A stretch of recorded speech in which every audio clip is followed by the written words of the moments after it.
Bonsoir à tous et bonsoir à toutes. Bonsoir à nos chers pervers narcissiques aussi, il ne faut pas les oublier. Et à nos chères perverses narcissiques, puisqu'après on va m'accuser de misogynie. Plus sérieusement, je voulais revenir sur le thème des proies ou des victimes. Il est communément admis que le pervers narcissique ou la perverse narcissique trouve facilement des proies pour remplacer celle qu'il a perdue.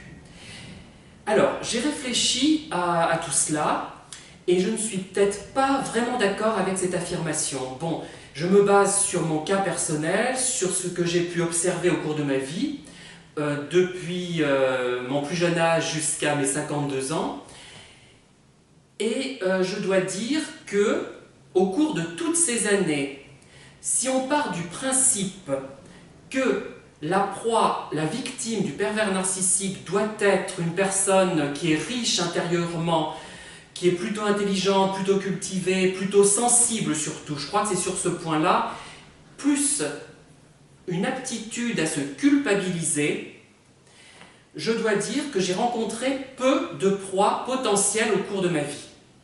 Alors, je prends mon cas personnel. Mon intelligence est tout ce qu'il y a de plus moyen. Elle se situe dans la moyenne et je pense que si je faisais un test de QI, je me situerais autour de 100 certainement, entre 90 et 110, vous voyez? Je ne sais pas exactement, je ne vais pas le faire parce qu'après ça me porterait peut-être un coup fatal en constatant que j'ai un faible score. Bon, par contre, ce que j'ai remarqué chez moi en me comparant aux autres m'a montré que j'étais beaucoup plus émotive, beaucoup plus sensible, beaucoup plus... apte à me culpabiliser que la moyenne des gens. Au cours de ma vie, j'ai rencontré très peu de gens dans mon genre, du moins de visu. Après, avec Internet, j'ai pu accéder à des personnes qui avaient une plus grande sensibilité et une plus grande intelligence que moi. Des gens intelligents, selon les critères scolaires, selon les canons scolaires, j'en ai rencontré. Il n'y a pas de problème. Mais des gens comme moi, pendant très longtemps, je me disais, mais il n'y en a pas d'autres. Je ne comprenais pas, je n'arrivais pas, à part quelques personnes au fil des années qui me ressemblaient un peu, je n'arrivais pas à trouver des gens comme moi. Ce n'est pas prétentieux, c'est la vérité, la stricte vérité. Grâce à Internet, par contre, et grâce aux vidéos que j'ai faites, je me suis rendu compte qu'il en existait. Puisque dans les réponses que vous me faites, beaucoup de gens se rapprochent de mon comportement et de ma sensibilité. Du moins, ces personnes possèdent une sensibilité, alors que vraiment, les gens que j'ai croisés pendant des années, il y en a très peu qui, selon moi, correspondent au profil type des pervers narcissiques. J'ai envie de dire, bon, je n'ai pas rencontré la terre entière, mais quand même, je me dis quand même, et pendant longtemps, je me suis demandé, mais où sont les gens comme moi? Où sont-ils? Où sont-ils? Je ne comprenais pas. Je ne rencontrais que des gens qui n'étaient pas forcément pervers d'ailleurs, pas forcément, mais qui n'étaient entre deux eaux, une sensibilité moyenne, parfois une très forte intelligence, un très haut niveau d'études, franchement, qui me surpassait, qui me dépassait complètement, mais du côté de la sensibilité, je ne voyais pas ça.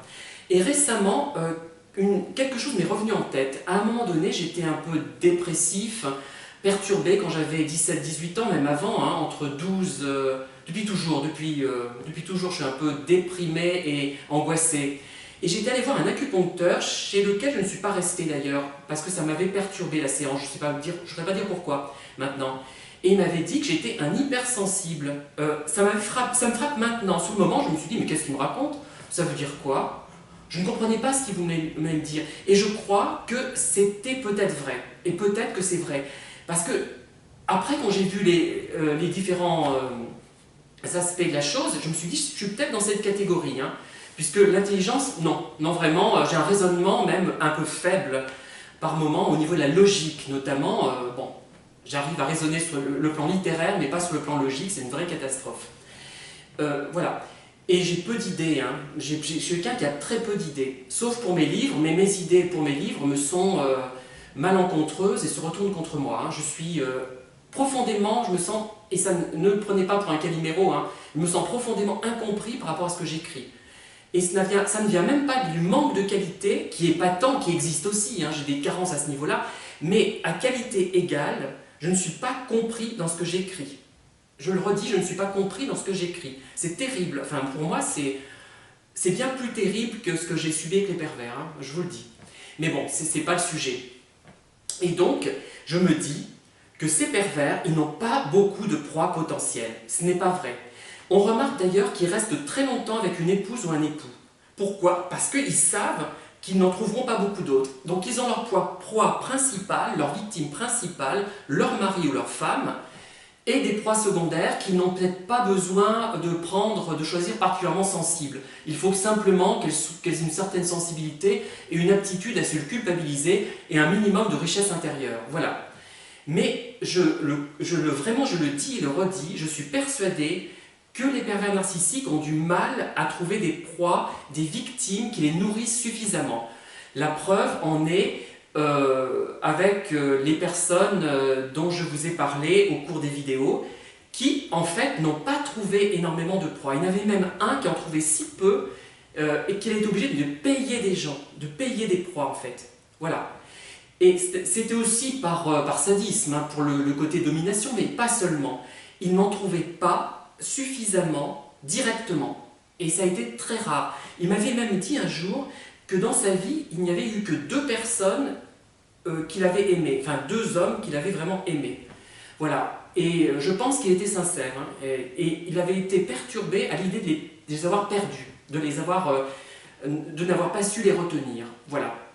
Voilà, c'est tout ce que j'avais à vous dire sur ce sujet. J'espère que ça vous aidera à réfléchir. Contrairement à beaucoup d'autres, je ne donne pas des recettes. Ça ne m'intéresse pas de donner des recettes, sauf dans quelques cas où je donne des conseils, parce que j'en suis sûr, mais je ne suis sûr de rien. Tout évolue. La recherche évolue chaque jour, enfin dans tous les domaines. Hein.